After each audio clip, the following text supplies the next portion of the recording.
एक दंपति दीपावली की खरीदी करने को हड़बड़ी में था। पति ने पत्नी से कहा, जल्दी करो, मेरे पास टाइम नहीं है, कहकर कमरे से बाहर निकल गया। तभी बाहर लॉन में बैठी माँ पर उसकी नज़र पड़ी। कुछ सोचते हुए वापस कमरे में आया और अपनी पत्नी से बोला, शालू, तुमने माँ से भी पूछा कि उनको दीपावली पर क्या चाहिए? शालिनी बोली, नहीं पूछा। अब उनको इस उम्र में क्या चाहिए होगा यार, 2 वक्त की रोटी और 2 जोड़ी कपड़े, इसमें पूछने वाली क्या बात है? ये बात नहीं है शालू, माँ पहली बार दीपावली पर हमारे घर में रुकी हुई है, वरना तो हर बार गांव में ही रहती है, तो औपचारिकता के लिए ही पूछ लेती। अरे इतना ही माँ पर प्यार उमड़ रहा है तो खुद क्यों नहीं पूछ लेते? बड़ी जोर से चीखी थी शालू और कंधे पर हैंडबैग लटकाते हुए तेजी से बाहर निकल गई। सूरज माँ के पास जाकर बोला, माँ, हम लोग दीपावली की खरीदारी के लिए बाजार जा रहे हैं, आपको कुछ चाहिए तो? माँ बीच में ही बोल पड़ी, मुझे कुछ नहीं चाहिए बेटा।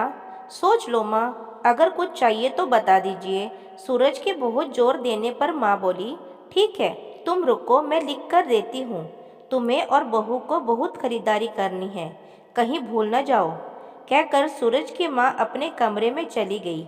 कुछ देर बाद बाहर आई और लिस्ट सूरज को थमा दी। सूरज ड्राइविंग सीट पर बैठते हुए बोला, देखा शालू, माँ को भी कुछ चाहिए था पर बोल नहीं रही थी। मेरे जिद करने पर लिस्ट बनाकर दे दी है। इंसान जब तक जिंदा रहता है, रोटी और कपड़े के अलावा भी बहुत कुछ चाहिए होता है। अच्छा बाबा, ठीक है, पर पहले मैं अपनी ज़रूरत का सारा सामान लूँगी, बाद में आप अपनी माँ की लिस्ट देखते रहना, कहकर शालिनी कार से बाहर निकल गई। पूरी खरीदारी करने के बाद शालिनी बोली, अब मैं बहुत थक गई हूँ, मैं कार में एसी चालू करके बैठती हूँ, आप अपनी माँ का सामान देख लो। अरे शालू, तुम भी रुको, फिर साथ में चलते हैं, मुझे भी जल्दी है, देखता हूँ माँ ने इस दीपावली पर क्या मंगवाया है, कहकर माँ की लिखी पर्ची जेब से निकालता है। बाप रे, इतनी लंबी लिस्ट, पता नहीं क्या क्या मंगवाया होगा। जरूर अपने गांव वाले छोटे बेटे के परिवार के लिए बहुत सारा सामान मंगवाया होगा।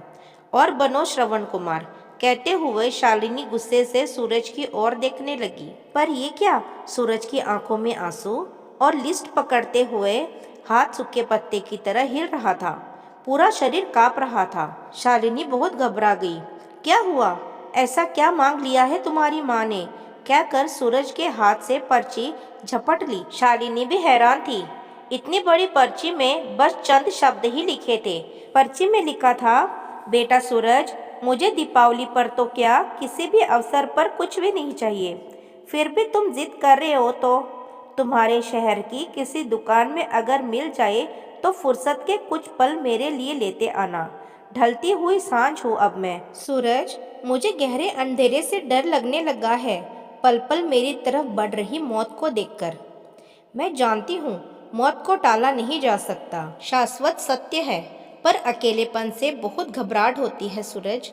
तो जब तक मैं तुम्हारे घर पर हूँ, कुछ पल बैठा कर मेरे पास, कुछ देर के लिए ही सही, बांट लिया कर मेरे बुढ़ापे का अकेलापन।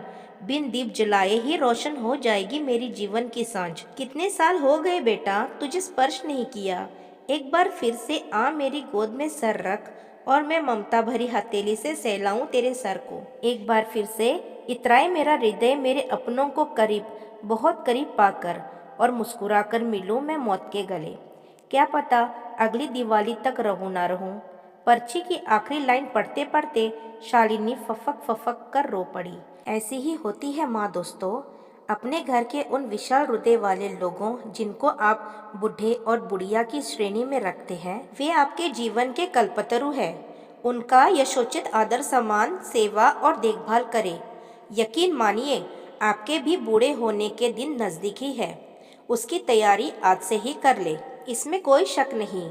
आपके अच्छे बुरे कृत्य देर सवेर आपके ही पास लौट कर आने हैं। तो दोस्तों, आपको ये कहानी पसंद आई हो तो मेरे चैनल को सब्सक्राइब ज़रूर कीजिएगा। धन्यवाद।